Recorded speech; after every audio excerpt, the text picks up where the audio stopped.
You shoot 38%, turn the ball over a lot. Steph clearly wasn't at his best. Can you say, how did you win this game? I've been talking about this group all year long, and I'm just so glad that a national TV audience had an opportunity to see exactly what's been taking place in this area. A bunch of guys, like I said, this is the greatest group of guys that I've been around. A bunch of warriors, no pun intended. We won this game the last 17 minutes by not turning the basketball over. With 4 minutes to go, they had 82 points. So in 9 minutes, they scored 5 points. We are a defensive-minded team. I got a young basketball team that's got incredible heart. And I'm so proud of those guys, from the first guy to the last guy. You know, you look at a guy like Beatrice, called upon, gave us great minutes. I mean, we got an incredible group. People beat up Jarrett Jack. Why is he pounding the ball, bench him? I'm going to go with this group until I'm not here. This is a great group, and I'm committed to them. They're committed to me. Just a big-time win, and this is a heck of a series. Lowell Cohn, Santa Rosa Press Democrat. In the first half, it seemed like that you took Curry out a few times. Didn't play as much as usual. Was he hurting a little bit? And what was his physical status? You know, he wasn't 100%. And I said to him before the game, how you feeling? He said, I'm going to give you what I got, Coach. I'm not going to put him in position to get hurt. And I didn't think he was 100%, so I tried to pick and choose when to use him and when not to use him. We have a guy in Jack that can keep Steph off the ball and initiate our offense. And Steph made some big plays. But he wasn't 100%. But once again, it's that same spirit that's flowing through that locker room that refuses to quit. Carl Stewart from the Bay Area News Group. Harrison Barnes gave 26 points. He also took 26 shots, which is both career highs. Was there a concerted effort for him to really attack the basket tonight, and not knowing what you were going to might get from Steph? Well, Steph was more of a stationary guy most of the night, and we needed our wing players to be aggressive. Harrison did a great job of being aggressive. We put him in pick-and-roll situations. When they switch, we put the ball in his hands, and he made some big-time plays. The guy has grown up before our very eyes. He had an off-the-charts regular season, which put us in position to be the 6th seed, and he has elevated his game in the postseason. It's great to watch.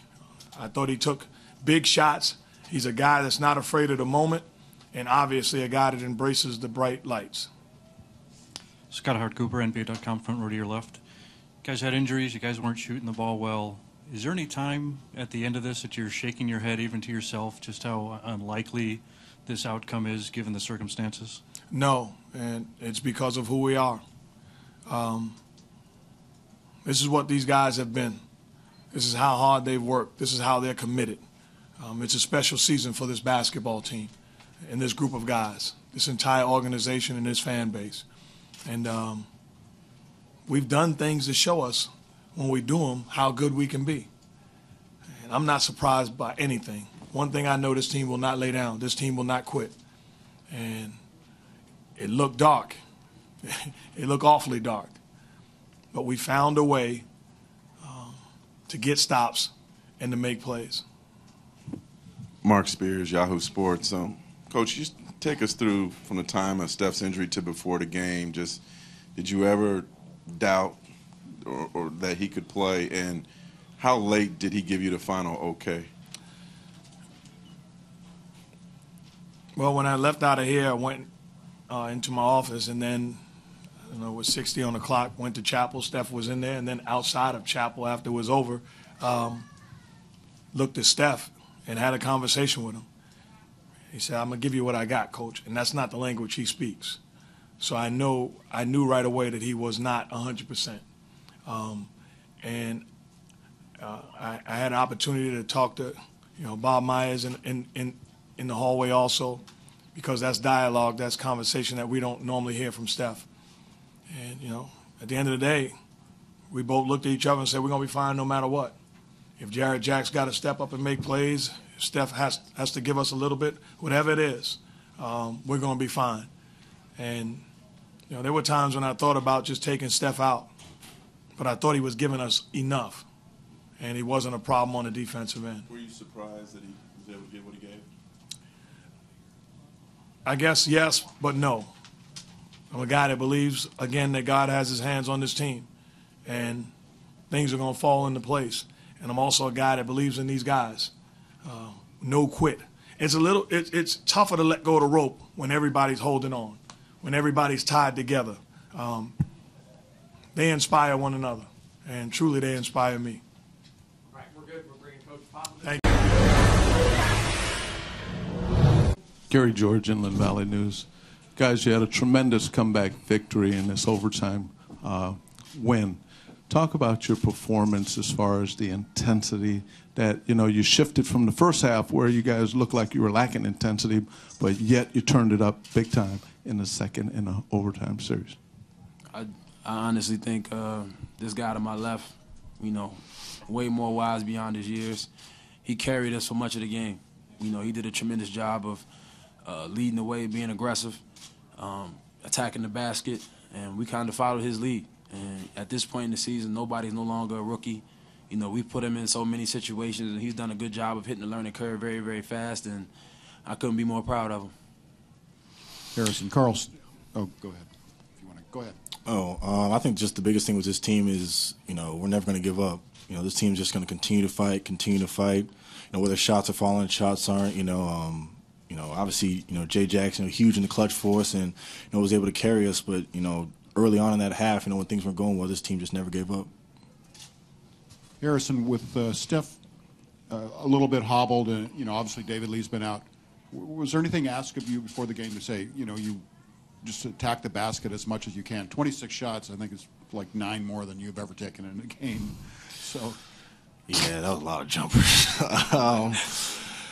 The biggest thing that Coach just told us just before the game was just to be aggressive. So, I didn't try to go out there necessarily and hunt for shots. A lot just came in rhythm, off, dribble drive. And even though I wasn't, making them, just continue to be aggressive, continue to put pressure on the defense.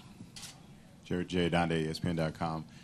Just take us through the adjustments that you had to make. Yesterday maybe not sure if Stephen was going to play, him playing, but obviously not able to go 100%. Did you have to adjust your role multiple times over the last 24 hours? No.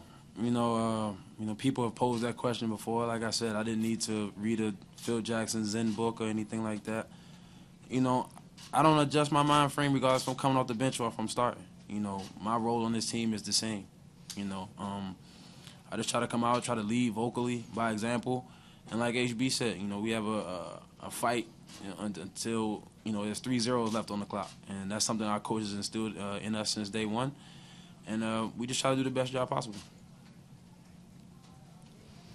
Guys, Bruce McGowan from KGO Radio. Can you talk a little bit about David Lee's gone down and how that's given, first of all, Harrison opportunities, Draymond Green opportunities, and Jared, in your role also coming off the bench, talk about the importance of your backup guys.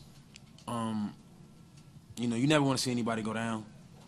And as much as it hurts or as much as, you may look at it as a hindrance, it's opportunity, and like you said, it's opportunities for guys to step in and flourish. That's it's allowed us to kind of play a little bit more small ball than we have during the season. Harrison moving to the 4, Draymond playing the 5 at some points, Carl Landry playing the 5 for us at some particular points. And I think everybody has done a good job of stepping in, trying to fill the void of what D. Lee has given us all season. Our all-star, one of our leaders, one of our captains. And, we know no one person is going to be able to fill what D. Lee has brought to us, but, we try to do it by committee as best we can. Yeah, I remember for Game 2 in Denver, Coach came to me and said, I'm going to start you at the 4.